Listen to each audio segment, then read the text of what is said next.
Alright, hey everybody, it's been a little while since I did the update I said I was going to do once things started growing in.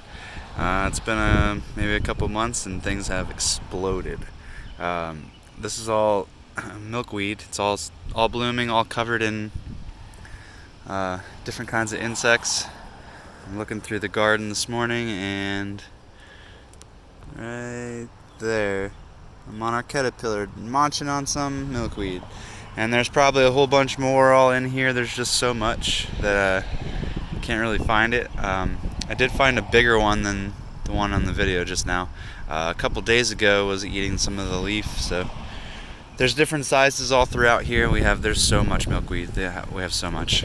And then there's even some back. I transplanted a bunch last year and this year, so it's starting back here.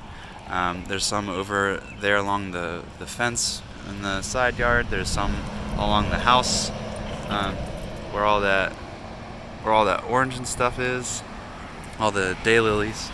Now we have the short yellow here, and so our compost is getting a little out of hand with the mint. Really likes the nutrients running off from this.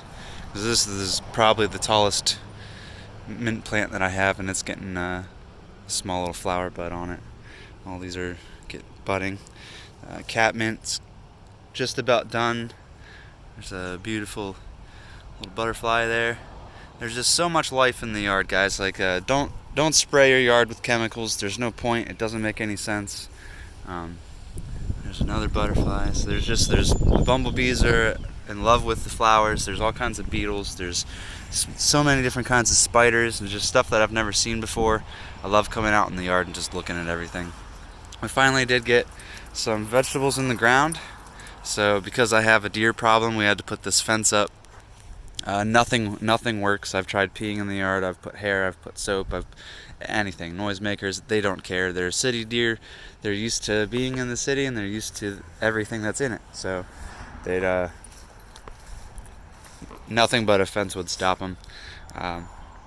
We planted them kind of far apart just because some of these are going to get huge, and we planted a couple more throughout the garden here that I'm not really sure where all she put stuff. I think that's a squash or a cucumber. I'm not. She'll have to remind me where she put what. The shade garden, the deer keep getting in there and eating all my favorite hostas. I would really like to eat the deer. That would be awesome. But more milkweed. The redbud tree is, these are all seed pods. I think I'm going to try when these are dried. I'm going to go around town and try and plant them in different areas because they are beautiful. And the insects really like the flowers on them too, which is nice. So yeah, my yard is, like I said, if you watched the last video, my yard is mainly for pollinators, is for the environment, for the insects and all the wildlife that are in the area. That's why there are so many flowers. But we just started doing veggies this year because I wanted to get something out of it too.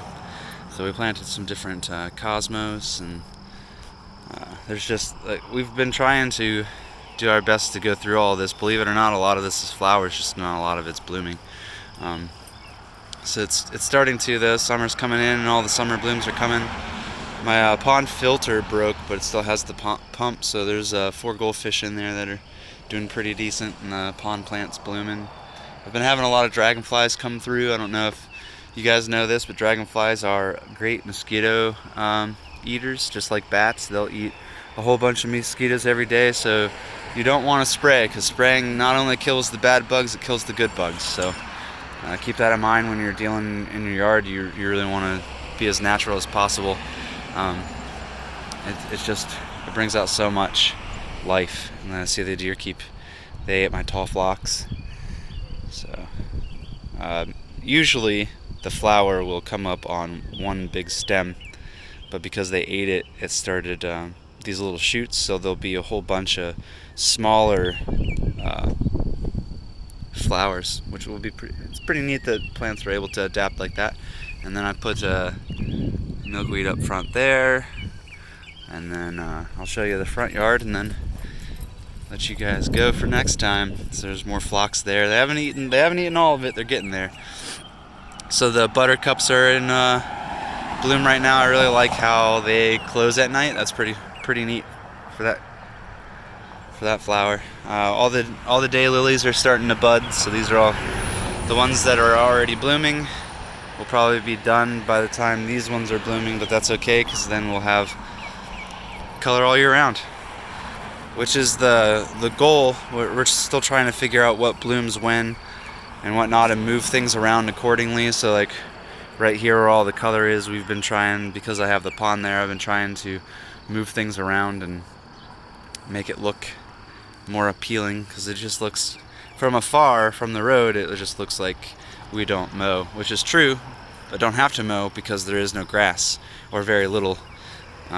Most of it is flowering plants, perennials, ground covers. Now there are some veggies in there, so I own a mower, and I only really have to I do this like one strip along the whole side of my yard, and then I have to mow this little patch here and then a little bit of the driveway. Other than that, it's pretty awesome. This rows of Sharons are in bud, so they're gonna bloom in the next couple months, which is great. When these are blooming, there's so much pollen that the bumblebees are just absolutely covered. Like they have problems flying. They're so covered. It's pretty awesome. I'll try and get a video of that this summer when they're doing that. Yeah, I just wanted to do a little tour, show you guys around the yard. I haven't had a fire yet this year. I really need to get to that. I need to come and clean. I'm gonna do some water changes on the pond again, and that's what I've been doing. I've been doing water, so I'll take some water out and I'll use it on the veggies, and I'll use it on some of the flowers that are needing it, and some of the recent transplants that we've done.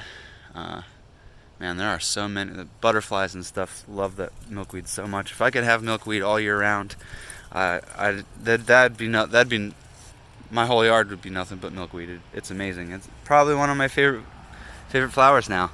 I wish you guys could smell it. It smells so good. All right. Well, you guys have a good one. Tune in next time for another tour. And let me know what you guys want to see, or what you guys want me to talk about, or stuff like that. All right. See ya.